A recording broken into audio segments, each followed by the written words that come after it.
You have no idea what really happens behind the scenes of our favorite foods, and trust me, the reality might be a bit hard to swallow. Think bee vomit, crab sticks with a hint of insect flair, and fancy coffee beans that have been, popped by a weird animal. Today, we're diving deep into the bizarre processes that bring our favorite foods to our tables, so get ready to rethink your grocery list. The next time you eat waffles, just remember that the honey you're putting on top is the result of some serious and pretty gross teamwork. Sorry to break it to you, but honey is bee vomit. Well, sort of. See, it all starts with nectar. Bees buzz around gathering this sweet stuff from flowers. Then they stash it in their crop, also known as the honey stomach, which is like a pit stop before digestion. But here's where it gets gross. After a hard day's work, a bee heads back to the hive and basically throws up the nectar into another bee's mouth. It's like they're playing a bizarre game of hot potato. The nectar passes from bee to bee, each one adding its own touch with digestive enzymes. Ugh. Once the nectar is sweetened up and partly digested, it's time to stash it in the honeycomb. The problem is that the nectar is still a bit watery, so the bees get to work flapping their wings like tiny fans to speed up the evaporation process. When most of the water's gone, they seal it up with this gooey substance from their bellies, which hardens into beeswax, creating the perfect honey vault. And there you have it, honey. That golden sticky goodness we all love and maybe feel a bit icky about now. It is kind of funny how we can't stand it when we find hair on our plate at a restaurant, though we happily chew on a product that basically can't be made without lots of hair. To make chewing gum, well, chewy, people use lanolin, which is a waxy secretion produced by sheep's sebaceous glands. This thing helps sheep to keep their wool and skin waterproof, so it's kind of like human sebum. You know, that greasy stuff that makes your hair all oily and gross? When you check out the back of a chewing gum packet, you probably won't see lanolin listed, but trust me, it's probably there. Turns out companies aren't always required to spill all the beans on the ingredients, so lanolin can slide in as a secret ingredient. If you're not into the whole idea of chewing on sheep's oily stuff over and over again, the best option is to go for vegan gum. And hey, you might want to check out your skincare products too. Turns out, body creams and lotions can also pack a lanolin punch. Not much of a chewing gum fan now, huh? I get it, but how about gummy candies? It's hard to resist these wobbly, colorful temptations, but cute little bears, worms, and cola bottles have a dark secret. Turns out, eating these sweets is actually not that different from chewing the bones of a chicken wing. See, gummy candies are essentially made with corn syrup, sucrose, starch, water, and the main ingredient, gelatin. But the nasty part is that the production of gelatin starts with boiling up the bits that no one wants to think about, like skin, tendons, ligaments, and mainly bones, usually from pigs or cows. Sometimes your candies even include fish skin and scales. That's nasty. The whole idea is to take out collagen, the body's most abundant protein. Collagen is great for strengthening tissues, which makes it perfect for giving candy that chewy texture. Our love affair with them dates back to the 1860s, so I know it's hard to stop. But if having candies of animal bits is a no-no for you, you can always try the ones made from agar-agar. This plant-based gelatin replacement is made from seaweed. But hey, thinking about it, you might find that gross too. It's time to talk about the imitation crab, also known as surimi, or the hot dog of the sea. This nickname makes perfect sense as it's made from a mishmash of ingredients like fish scraps, starches, and flavorings. These things are ground, mixed, and shaped into those familiar and delicious red sticks. If you think this idea came along with industrialization, think again. The truth is, surimi's origins go way back to ancient times when East Asian fishermen whipped it up from leftover fish bits to offer a more budget-friendly seafood alternative. But things got a little fishy over the years. To give imitation crab that vibrant, I just came from the ocean look, brands often add red food coloring to those sticks. The thing is, some of them use something called carmine, a coloring made from crushed cochineal insects. Yep, I'm talking about bugs originally from the American continent that are about 0.2 inches long, and they're squished up to make a bright red dye. This practice dates back to the 16th century when it was used for coloring fabrics. But nowadays, this red coloring is in all sorts of food and drinks, like ice cream, strawberry milk, maraschino cherries, and fake crabs. So next time you eat Japanese food, just remember, surimi is a seafood imposter with a hint of buggy sparkle. Need a break? How about a cup of coffee? But before you say yes, you might want to ask if it's Kopi Luwak. This coffee is often known as one of the rarest and most expensive in the world, but its story might leave you feeling a bit, well, let's just say it's not your average cup of joe. Kopi Luwak coffee comes from Indonesia, where it's made in a rather unconventional way. It all starts with these small creatures called civet cats, or more specifically, the Asian palm civet. These animals have a thing for coffee cherries. They munch on the ripest, juiciest ones they can find. Now, here is where things get interesting, or gross depending on your perspective. After the civet cat has had its fill, the coffee cherries go through the animal's digestive system and get pooped out. But miraculously, the coffee beans are not digested and survive the journey, coming out the other end intact. Yay, I guess! Once they are, retrieved, the beans are cleaned, roasted, and brewed into what is considered a delicacy in some circles. Since the fermentation process happens inside the civet cat's stomach, this supposedly gives Kopi Luwak its unique flavor profile, but I might pass. Last on the list, oranges. Yeah, you probably know they come from those not-so-shady orange trees, but let's zoom in on orange juice, especially the bottles you grab from supermarkets. Sure, it is a vitamin C powerhouse, but those juices can also be a sugar bomb. A small bottle of OJ can have about 8 teaspoons of sugar. But here's where it gets even juicier. Even brands claiming to be 100% orange juice aren't all they seem. Freshly squeezed OJ has a short shelf life, so manufacturers suck out the oxygen to make it last longer. The problem is, this process makes the natural flavor disappear. To fix that, they add flavor packs made from chemical copies of orange essence and oil. Oh, and there's more. Pesticides. Yeah, those nasty chemicals sprayed on orange skins to keep bugs at bay. When the whole orange, skin and all, gets squished for juice, those pesticides can sneak in too. Some of these chemicals mess with your nervous system, and you definitely don't want that.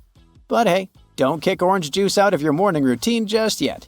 It's a refreshing and tasty way to start your day, loaded with vitamins, minerals, and antioxidants that are good for you. Just ditch laziness and squeeze those oranges yourself. Great! Fresh orange juice free from added sugars and additives is coming right up. The cylinder on the end of a cable is sitting there, useless as it might seem. In fact, this is a ferrite bead that assists with many electrical wires to reduce electromagnetic interference. Electrical wires act like unintentional antennas, broadcasting the EMI. There's a reason why the spinning wheel inside their microwave is circular. A circular object will evenly distribute the heat as opposed to a rectangular and square one.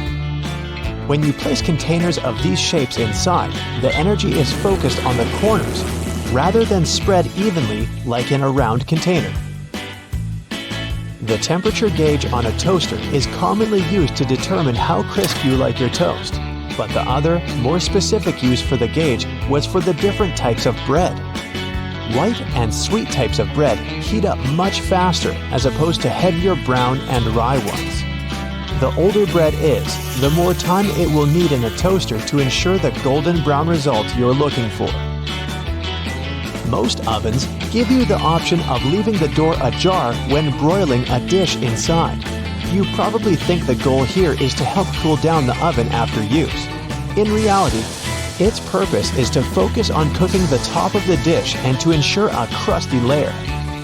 Controlling the buildup of heat and steam by releasing it through the slightly ajar door gives you the desired result without cooking the entire dish to a crispy end. You probably have noticed that your dishwasher has specific areas for different types of cutleries and dishware. But all the dishware pieces should be facing towards the center and not all in one direction. What types of foods were on the plates will also determine where they should be located in the racks. As the middle of the machine gets the strongest spray, carb-based stains from tomatoes and potatoes should be placed there. The detergent is more focused on the outside during the clean, creating a waterfall-like cleanse. That's why protein-based stains, like from eggs for example, should be stacked there. Ceiling fans push cool air down on a hot day, circulating the room. But they can serve you during the winter just as effectively if you flick that switch on the side or use the pulley. So if you want to save some money on heating and try to quickly warm up your room on a cold day, turn the fan on. It will push the air up and spread the warm air around, more effectively warming the room up. Do you still use sticky notes instead of those fancy new apps on all possible gadgets? Welcome to the club. Regardless of what you use them for, they can annoyingly curl up. If you've had this issue, it's because you've peeled them from the bottom upwards. Doing it this way causes the curling. Peeling them from the side will ensure they remain flat, ready to remind you of your daily tasks. Did you know that can openers weren't invented until 50 years after preservation cans had been readily available? So how would it be possible to open a can? There are a couple of alternative methods just in case you've misplaced your trusty opener. All you need is a metal spoon. Set the can down on the counter, hold onto it firmly, and grasp the head of the spoon tightly. Apply pressure and vigorously rub the edge of the can's top over a small area. It takes time, but as you continuously rub, a small indentation soon opens a hole. Once the hole is wide enough for the spoon's tip, pry the lid upwards and keep going along the edges until you can finally access the hard-earned meal within. Most toilets rely on water pressure and gravity to function, so a power outage will not affect them. But if yours does need electricity to function, you must be worried about using it when the power is out. The good news is the power is only used to fill the toilet and not to flush it. As the flushing mechanism will still work, open the toilet tank and pour in a couple of gallons, and you're free to flush away whatever you need to. Blockages in shower drains occur over a long period of time. It's inevitable. We lose 50 to 100 hairs a day, and many of them will endeavor to reside within our shower drains. Hair only forms the foundations of the blockage, and this attracts the buildup of various other things. A great life hack is to use your vacuum cleaner and put the nozzle in the hole once removing the plug. Apply a wet cloth around the nozzle, ensuring air cannot escape. The vacuum will suck up the blockages a lot easier. This will help avoid any extra costs from plumbers, as they themselves use this technique. To make your candles last longer, trim their wicks multiple times and keep them as far away from water and moist as possible. It will guarantee that your candle's wax stays firm and steady and continues to burn slower for a longer period of time. The empty space between the panes of the oven door is there for a reason. You can stick a brush in there to clean the oven door glass. It's easy to access this space through the bottom of the door, open the lower shelf, then push the brush through the hole. While you're parking in a garage, you might find it difficult to determine how close to it you need to be. Not all cars have sensors ensuring you keep the right distance before the bumper makes an indentation on the wall. Applying a rope with a tennis ball from the ceiling at the right distance will help you learn the best distance to park from the wall. We've all been told to loosen a lock with WD-40 or lubricant. Yes, we all know we should have these around the house. But in case you don't, a great alternative is drawing with a gray lead pencil along the edges of the key and then putting it into the lock. Continue doing this until the keyhole has been adequately lubricated and the key functions smoothly. Pliers are prone to damage when you use them to adjust faucets and shower heads and are also difficult to grip. Take a couple of pieces from the end of an old garden hose and attach them to the jaws of the pliers. You'll find a huge improvement with grip and will avoid wear and tear. You can find a good use for discarded rubber for different things around the house. When fed up with tightening or loosening with a screwdriver, try using a simple rubber band. Place part of it into the screw grip and the screwdriver will have far greater traction. Moving cement blocks isn't safe for your lower back. Even with a wheelbarrow, it can be a risky process to place the cement onto the ground without causing damage. 3 simple cylinder pipes can make a world of difference, regardless of the size of the block. Try lifting the edge onto the first pipe with a pry bar, then pushing and maneuvering as you gradually direct the 3 pipes towards the desired location. Just make sure you're not doing this on a slope. That first strike on a nail can be a great success or will result in a throbbing thumb. A bobby pin is perfectly shaped to hold a nail in place, allowing for your hand to be clear out of harm's way and for you to strike the nail without fear. Use a crayon instead of a pen or pencil while working with a wet saw to ensure the markings are not removed. They will also be easier to see under the murky water. Checking the drains on the roof and determining when they need to be cleaned can take a lot of time. Using duct tape, attach a mirror on the end of a long broom and review whether the drains need to be cleaned. To further assist with your balance as you check on the gutters, attach a pair of old trainers to the end of the ladder. The spread of the shoe and its grip will ensure a further level of safety. Liquid caulk normally comes in huge tubes, so you can never use it all at once. The hardened tips of liquid caulk create blockages.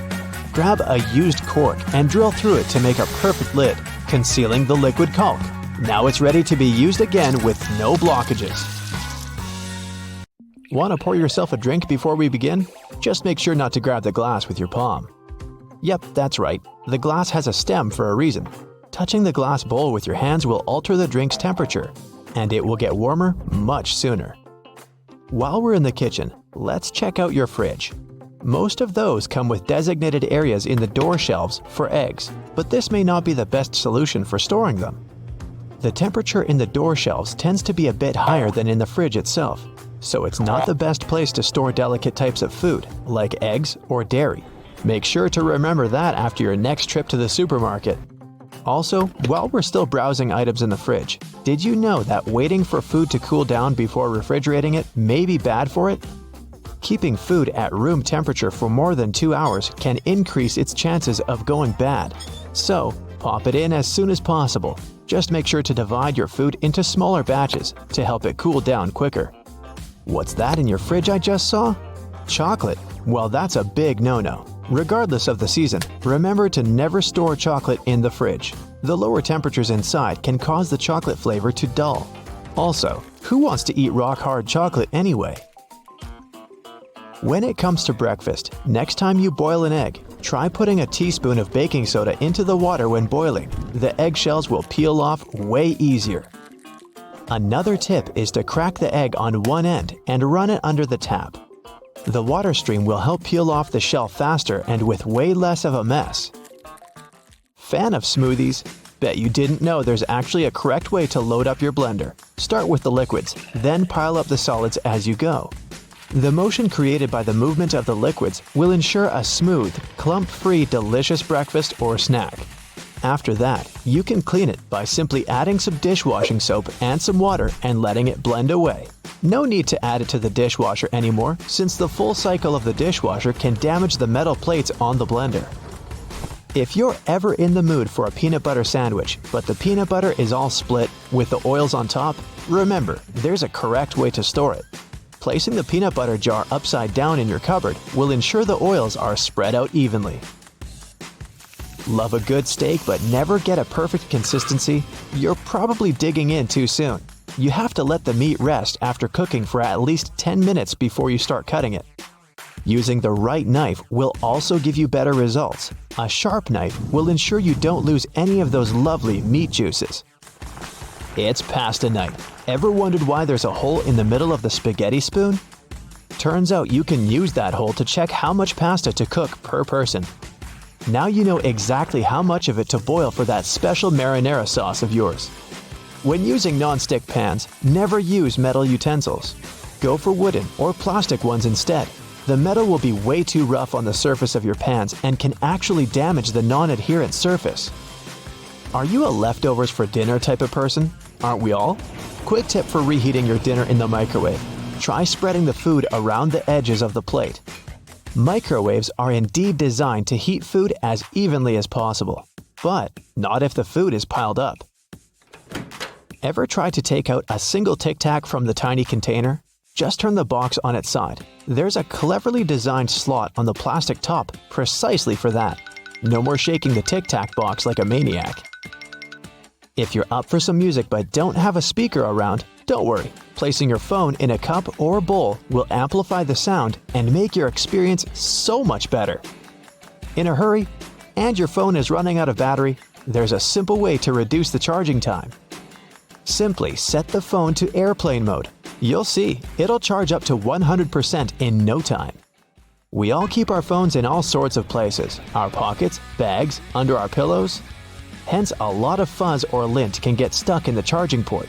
For safety reasons, turn the phone off before cleaning it. You can use specifically designed tools for cleaning the charging ports, speakers, or microphone. Just be sure to be gentle. Nice desk you got there. Did you know that those little legs on the back of the keyboard are actually there to help you see the keys better? However, if you can type without having to look at the keyboard, don't use them to lift the keyboard up. This position can damage your wrists when using for a long period of time. If you like to keep your things organized and prefer to use sticky notes, just make sure to remove them from the notes cube from side to side to prevent curling. We all feel a little overwhelmed when it comes to storage, especially linens. One easy way to make sure you'll never get mixed sheets is to store each set in the matching pillowcase. Not only will you get easy access to each set, but it's way nicer to look at on the shelves. When it comes to storing clothing, people use wooden hangers for more than just aesthetic reasons. They may be bigger and heavier than plastic ones, but they also help repel moths. Keep that in mind, more so when storing winter clothes. Were you ever curious about that one extra loophole in your running shoes? That one just next to your ankles? Well, turns out it's there for a reason. The tighter the laces on your shoes, the less likely you are to get blisters. Always fit your shoes correctly and use that extra loop in the shoes if needed before you go for a run. Your dress shirts have a tiny secret too. On the inside of the shirt, right between the shoulders, there's a tiny loop that you can use to hang the garment whenever you don't have a hanger lying around. Nothing can ruin a good vacation more than unorganized baggage. To make sure you never have to stuff your luggage with a huge pile of random clothes, instead of folding, try rolling your stuff and placing it neatly in the baggage. This way, you save a lot of space. You have easy access to everything you need, and your clothes will be less wrinkled. Not to be intrusive, but there's a bunch of things I'd like to show you in the bathroom as well. Wash your hands for at least 20 seconds each time to get rid of all the germs. To save the effort, open and close the tap with your wrist if possible. There you go. Squeaky clean hands for a longer period of time. Always brush your hair from the bottom if you want to get rid of any knots. Brushing your hair from the top will only cause more damage. When it's time to wash your hair, be sure to concentrate the shampoo on the scalp. Be careful though, never to apply the shampoo directly to your head. Lather it a bit with some water between your hands before you start massaging it in. You can skip shampooing the lengths of your hair unless they're really dirty. The foam that goes down from your scalp is sufficient to clean that portion. Take good care of your loofah as well. Leaving it in a moist, warm shower can increase its chances of gathering all sorts of nasty bacteria. Either throw it in with your laundry once a week, or let it soak in a solution with diluted bleach. We're sure you always moisturize after your shower, but there's a correct way to do that too. Don't add too much cream on your face, and make sure to tap, not rub it in. Your skin will thank you for it. You don't have to be a dentist to know how important flossing is. Next time, try tying your floss in a knot with the added tension and grip Your teeth will be cleaner in no time. Imagine you just woke up in a world where all the chocolate you can eat is pink. That beautiful, glowy ruby chocolate instantly creates sparkles in your eyes. And before you know it, your mouth is watering. You grab the pink chocolate between your hands and finally take a bite out of this piece of art. It tastes good, but it doesn't really taste like chocolate. There's a widespread debate on whether pink chocolate is the fourth type of chocolate or not. We have dark, white, milk chocolate, and now ruby? Not exactly, but don't worry, we'll understand why. Ruby chocolate appeared on the market in 2017 through a Swiss-Belgian company called Berry Callebaut. How they make chocolate pink is a manufacturing secret, but they did open up a little about the process. You might not know this, but it takes a while before you can get from a cocoa bean to a chocolate bar. After harvesting the cocoa pods, one has to dry and ferment the cocoa beans. This process of fermentation is usually what gives the chocolate its rich and complex flavor. Then, you have to roast the beans, which is when they'll acquire the dark chocolate color we're used to. After grinding the beans into cacao nibs, the last part of the process involves melting the nibs into a type of chocolate sauce that will be mixed with sugar, butter, milk, or whatever you wish to mix it with. Some beans are naturally purplish, and they change into a darker color during the fermentation process. But to make ruby chocolate, manufacturers have to halt the fermentation somewhere in the middle. That's how they preserve some of their original purpleness, which added with a few other secret ingredients can become pink. If this video is stimulating your taste buds, you can go outside to the nearest convenience store and look for a ruby Kit Kat. You'll probably notice that pink chocolate has a similar texture to white chocolate, but it has a slightly sour and fruity taste. That's probably due to the fermentation process we just talked about. In case you can't find a pink Kit Kat outside, there's another recipe that gets close enough to the original ruby chocolate taste. According to chocolate expert Angus Kennedy, you can chew on a piece of white chocolate. Add some raspberries and a little piece of milk chocolate. That's more or less what a ruby chocolate bar will taste like. Oh, fun fact, there's also a wide debate on whether white chocolate is actually chocolate or not. Scientists argue that we can't call it white chocolate because it doesn't have any cocoa beans in it. White chocolate is simple cocoa butter mixed with sugar and has some vanilla to add to the flavor. Other studies say that what is legally required to call something chocolate is a simple percentage of cocoa fat. And if that is indeed the rule, well, then white chocolate could be called chocolate, no problem. Anyways, why did pink chocolate get so popular? The thing is that we don't eat only with our mouths. Eating involves all of our senses. The size, shape, color, and surface texture all play an important part in how appealing a food might be to us. The smell will also determine a lot of our eating desires. Crazy as it might seem, the smell of something can already activate your taste buds. But primarily, we eat with our eyes. I mean, look at this beautiful pink chocolate ganache. And this ruby chocolate mousse. It's aesthetically pleasing and looks like you're about to eat one of the colors of the rainbow. Yum! Eating with our eyes has been a reality for us humans since the beginning of time.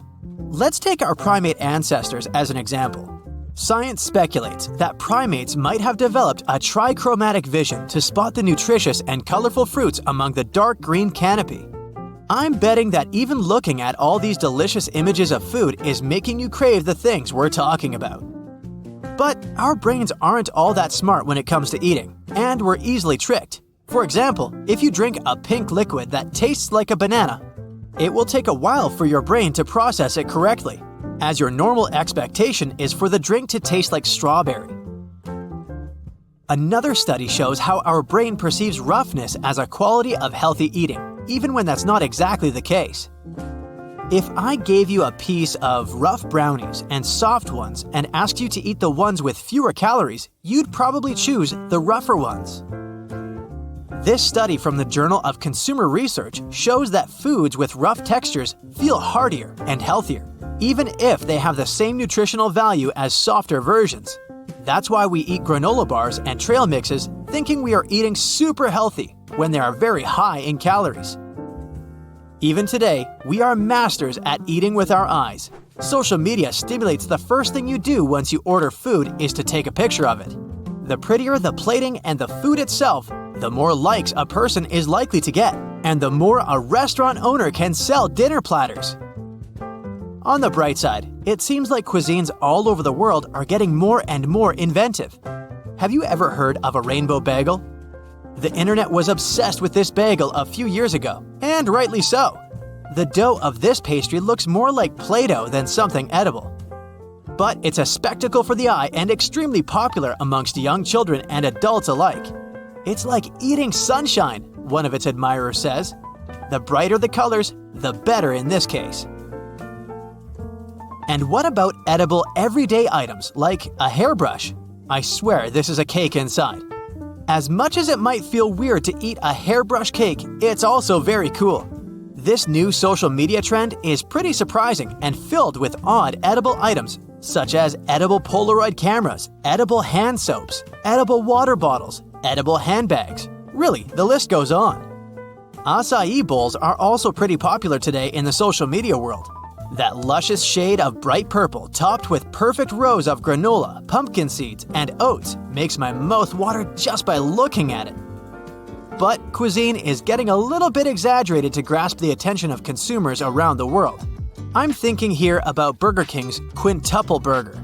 It's 5 Whopper patties, 5 slices of cheese, and 5 rows of bacon. You get the picture. It's over 2,000 calories in just one burger, which is more or less the nutritional amount an average person needs to consume per day.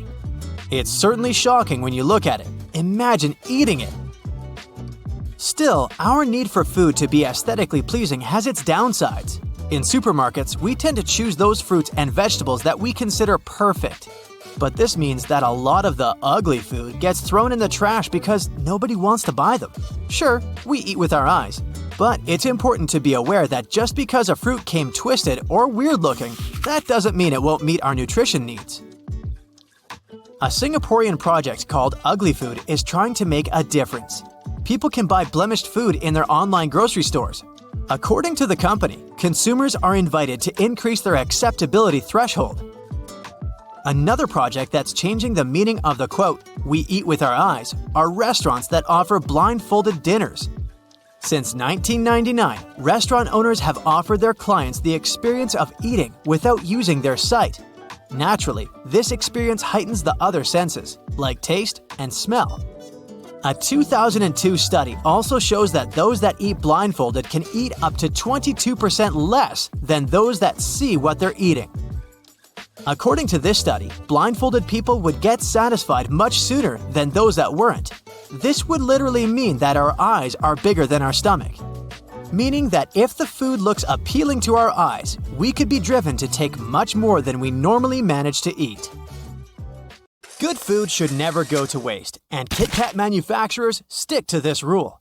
It was spotted once that messed up Kit Kats ended up in a large blue bin. Then, they go through a reworking process. The candy is first combined with cocoa liqueur. Then, some sugar is added there, and in the end, the manufacturer gets the paste that's used to glue the waffles inside each Kit Kat bar.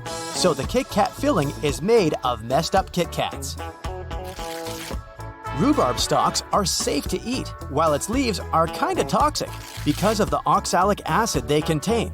This fact is pretty boring, but what if I tell you you can literally hear it grow? This guy grows so fast that the buds crack open, and you can hear a specific sound. Some people even claim they hear rhubarbs creaking constantly during the growing season. If you think corn kernels are only yellow, prepare to be surprised. There's rainbow corn.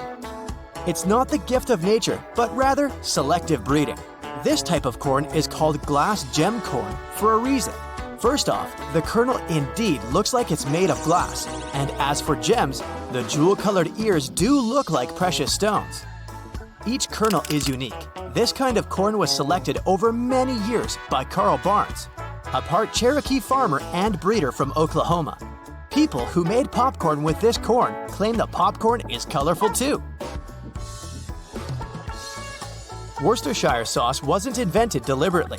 Back in the 1830s, Lord Sandys came back home to England from India. India is famous for its delicacies, but Lord Sandys especially loved one sauce. He went to a drugstore where he asked two chemists, John Lee and William Perrins, to prepare something similar for him.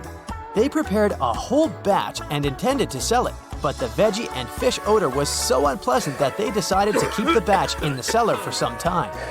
Soon after, they forgot about those barrels with sauce. Obviously, the sauce got fermented. The chemists only rediscovered the batch 2 years later. These guys must have been adventurous eaters since they tried it, and it was mellow. Hey, look at those French fries. Yeah, some of them have a few unusual black spots on them. If you're a fast food lover, you've probably seen it at least once. It's not anything bad, and it doesn't mean these fries are not suitable for eating. These are just so-called pockets of sugar. The reason why they appear is simple. If the French fries are stored in the refrigerator, the starch they contain turns into sugar. When the cook gets them out of the fridge and starts deep frying, the high temperature makes the sugar on the outside cook before the inside is fully cooked. So basically, these are just extra caramelized spots. The downside here is that those sugars can leave a burnt taste. Carrots have their sugar trick too. They're way sweeter in winter. Thing is, carrots developed a kind of physiological response to stop ice crystal formations. Those formations can damage the carrot, and increasing the sugar content helps prevent it. If you ever see duck sauce, just a piece of information for you. It has nothing to do with ducks.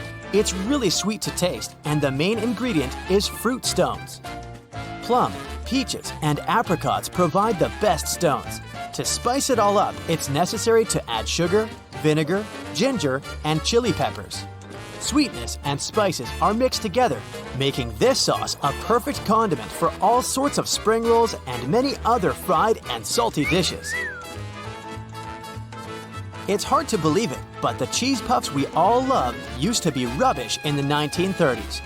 One day, Edward Wilson noticed that some corn got squeezed out of one of the machines at a factory that produced flaked food for animals and formed ribbons. Those ribbons seemed curious, so Edward decided to take them home and season them. He also noticed that the puffy corn hardened if it was exposed to air. The experiment turned out to be a success, so it was later developed into a world-famous snack. What's in common between peanut butter and an engagement ring? Both of them contain diamonds. A scientist from Germany learned how to turn peanut butter into diamonds. He extracted the oxygen from CO2. He got the carbon and then put it under intense pressure.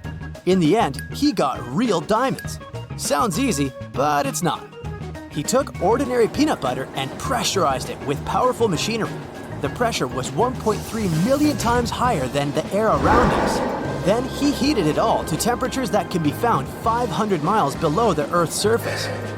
Technically, the scientist simulated the way crystalline structures are formed in the Earth's lower mantle. So if you already grabbed a jar of PB to turn it into diamonds, grab some Jell-O and bread too. A sandwich is the only thing you can do without special equipment. One more tricky question for y'all. What contains more protein, a steak or broccoli? The answer is broccoli. There's a teeny tiny detail though. It contains more protein per calorie than meat. So 100 calories of broccoli will give you more protein than 100 calories of meat. Another bonus is that broccoli doesn't have trans fats and cholesterol. The last riddle here, promise. So, what's more energizing, an apple or a cup of coffee? Sorry, coffee fans, apple are as good as your favorite drink. So the next time you feel you're low on energy, try to grab an apple instead of a double espresso. Apples are rich in minerals, vitamin C, carbohydrates, and fiber. So they will give you as much energy as coffee can give, probably even more. People still don't know exactly how potato chips were invented, but one legend claims they were invented in 1853 by a chef at a luxurious Saratoga Springs, New York restaurant. People loved French fries there, but one customer wasn't satisfied with their quality and complained they were too thick. George Crumb, the chef of that restaurant, had to cook thinner French fries. The picky client wasn't satisfied once again. The chef got really mad at him, no surprise. It was the third time he cooked the same dish for that client. So, he deliberately made those fries paper thin. The batches were so thin that it was impossible to eat them with cutlery. Surprisingly, the finicky eater finally loved the dish. The recipe soon went viral and potato chips appeared in all the American grocery stores. The only thing that changed, it was intended as a hot dish but turned into a fast snack in the end. Fancy a fruit salad? If you ever want to grow all the ingredients for it, you don't really need separate trees. All you need is a multi-grafted tree. It can have different varieties of the same fruit or completely different types of fruits. It's possible to grow up to 6 different fruits on one tree. The Caesar salad has nothing to do with ancient Rome and Julius Caesar. This salad is Mexican, and its story started in Tijuana. It was invented by accident by restaurateur-chef Cesar Cardini. One day, he simply ran out of food, but it was in the middle of a large celebration. All he could do was throw a bunch of random ingredients and present them as a salad. The unique dish had a huge success and spread all over the world. There's one thing that's not unique about this salad today. Many supermarkets offer their version of Caesar salad with a white mayo-based dressing. Originally, the dressing was yellow and it had a whole range of ingredients. To cook it, you need to mix minced garlic, anchovies, and raw egg first. Then you'll need to add some olive oil. The last part requires lime juice, Worcestershire sauce, Dijon mustard, and sure thing, salt and pepper to taste. Voila! Even if you think sprouted garlic isn't suitable for eating, it's not really so. The only problem you may have is that sprouted garlic tastes harsher. So you don't want to add it to salads, including the original Caesar salad. But I guess you wouldn't even notice its harshness if you add it while cooking. You decide to try a new coffee brand that has a nice golden packing and proudly says 100% coffee on it. But it tastes nothing like your favorite drink. Don't blame yourself for being the worst barista on the planet. The substance you just purchased might just not be the real thing at all. It's so expensive because of how it's made. Coffee plants can't be hurried to grow. Depending on the type of coffee, it takes a coffee tree about 3 to 5 years to start bearing fruit. Coffee farming is a people-powered industry, from planting to processing. Coffee farms are often huge, so you need many workers to plant all those new trees. And it takes about 2,000 hand-picked Arabica coffee cherries to make a single roasted pound of coffee. If you want to get the best out of the variety of options, don't fall for labels saying 100% pure coffee. If it doesn't say 100% Arabica, they must have mixed in cheaper Robusta beans, which can make your coffee taste bitter. Check the roasted on date for freshness, not the best by date. When a brand offers a gazillion artificial flavors, it's a sign they're not confident in their beans' quality. A good roaster might have a few unique flavors, but not a whole buffet. In Japan, you'll find wasabi all over the place, but chances are, if you've tried it outside of that country, you've had a fake. True wasabi doesn't come from your regular horseradish plant. It's more like a root vegetable made from the underground stem of the wasabi plant. This stem is grated to make the real wasabi paste. Growing wasabi plants isn't easy as they only like clear, running stream beds in Japan's mountain river valleys. That's why the real thing is so pricey. Fake wasabi is usually a mix of regular European horseradish disguised as the real deal. You'll find it in squeezable tubes, little packets, or as a powder you mix with water. These products often contain just a tiny bit of the real stuff, usually 1 to 3%. It helps cut costs a lot. If you want to check if you've got real wasabi, check the texture. If it's super smooth and pasty, you're likely dealing with pureed horseradish. But if it's got a gritty feel, like it was freshly grated, it's more likely the real deal. Authentic wasabi is always served fresh because its flavor and zinginess vanish quickly once it's grated. The only Parmesan that you can really call this way gotta come from the Emilia-Romagna region in Italy, especially Parma or a certain part of Lombardy. There are only about 300 certified dairies in that area that can make genuine Parmigiano Reggiano. And they've got to age it for at least a year to get those super important umami flavor crystals going. Some of it ages for up to 100 months or longer. The authentic Parmesan wheels are marked with a DOP stamp, Denominazione di Origine Protetta, basically saying it's the real deal from the right place. Italian Parmesan is easy to find in most stores, but there are other options that can be cheaper. That's because American-made Parmesan only needs to be aged for 10 months, and some graded blends can have up to 4% fillers, like rice flour or wood pulp cellulose. The legit Parmigiano Reggiano cheese only has 3 ingredients, and one of them is milk from cows raised in the same region.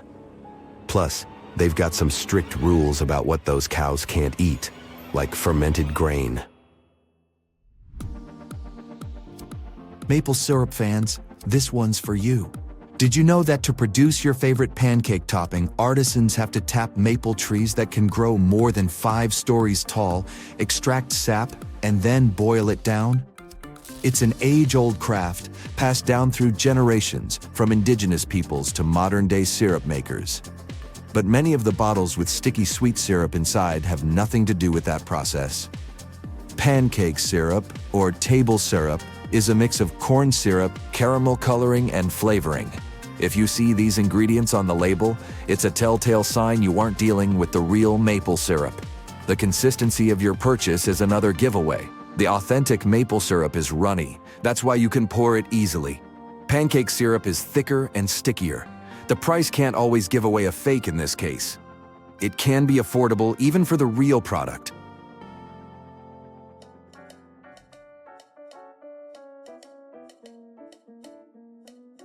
Another item that often gets counterfeited is designer bags. To make sure you're buying the real thing, give that purse a good feel. If it's supposed to be leather, it better feel and smell like it. Counterfeiters often skimp on quality materials. Check out the zippers, buttons, or any metal parts. They should feel solid, not lightweight or cheap. And of course, no chipping allowed. Look closely at the seams. Sloppy or uneven stitching is a big red flag. The inner lining is another giveaway. Feel it and make sure it matches the brand's quality. Pay attention to the brand logo. Authentic ones are all about the details. The same goes for the label inside the bag. Get familiar with how it should look so you can spot any slip-ups. Check the number and placement of pockets. Each model has its own design. If it doesn't match up, something's fishy. Shady dealings with extra virgin olive oil date back to ancient Rome.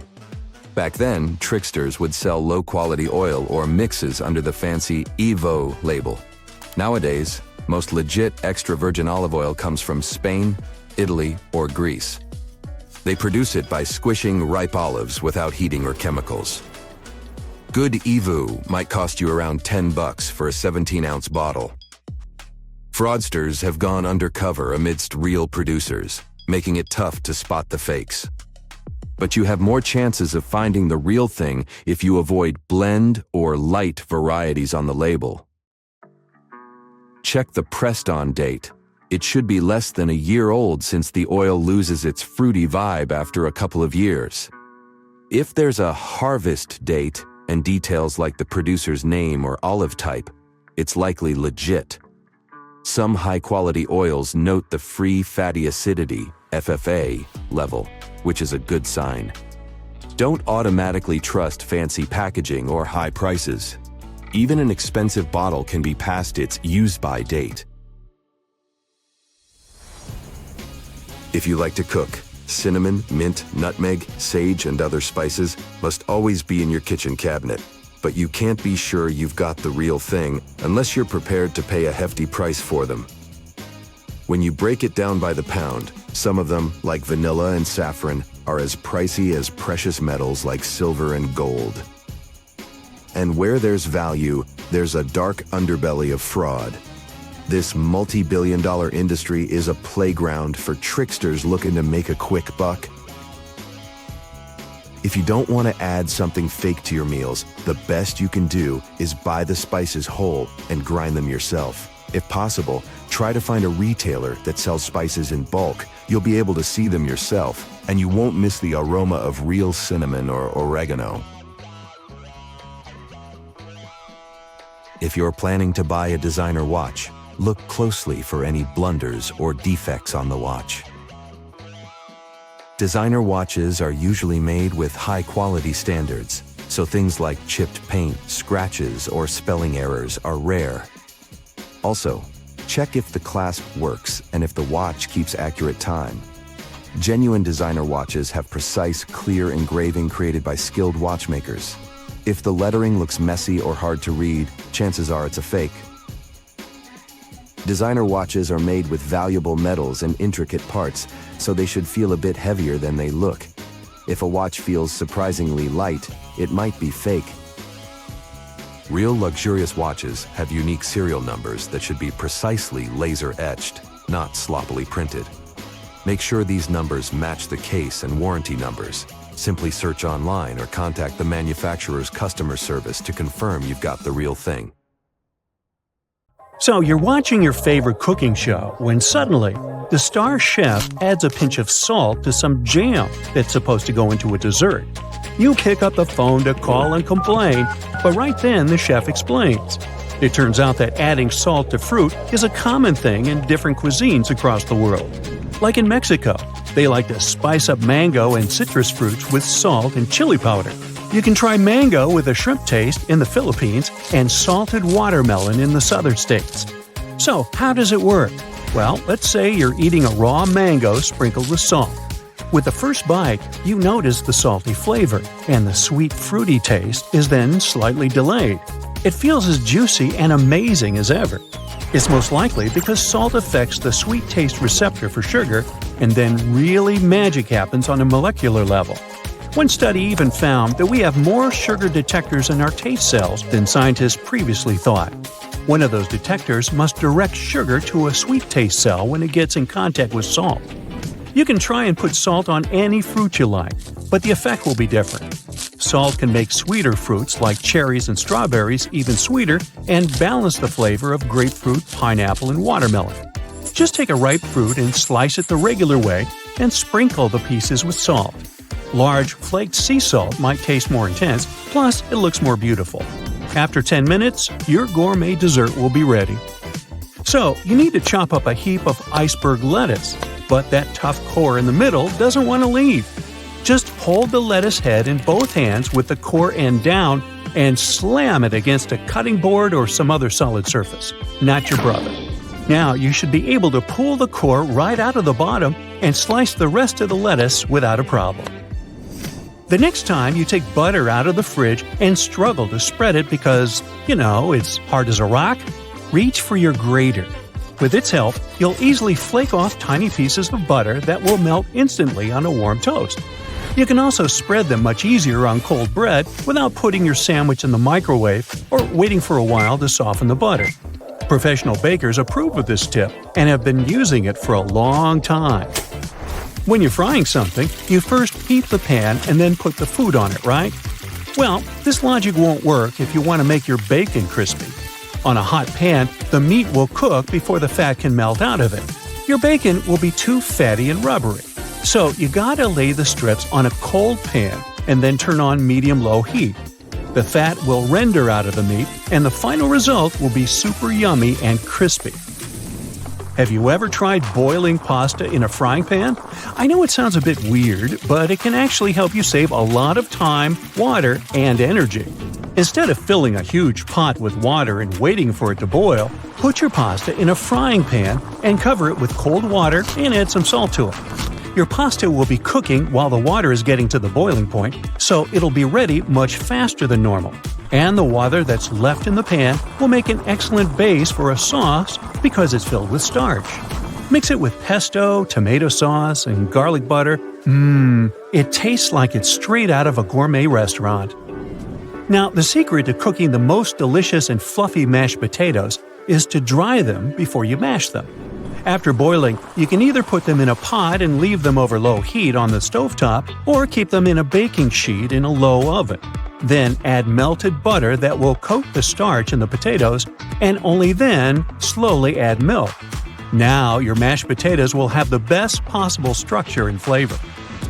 If you've shed enough tears over onions when trying to slice them, this one is a must-try for you.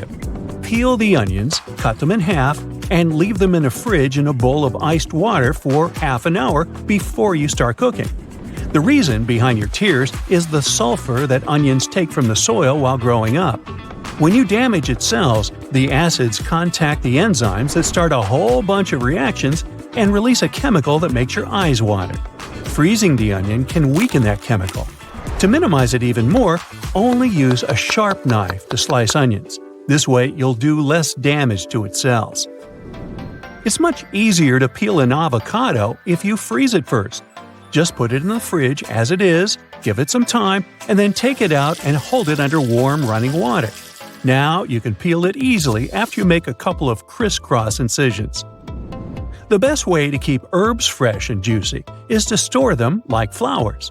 If you don't have the right size vase or vase, take a mason jar or a water glass and fill it with an inch of water. Now put the herbs inside as you would do to your roses.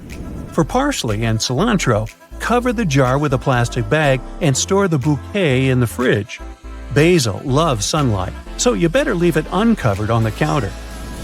If you've made too much sauce or have some leftovers in a can that doesn't seem to be enough for anything, you can save it from the trash can. Pour the sauce into an ice cube tray and keep it in the freezer.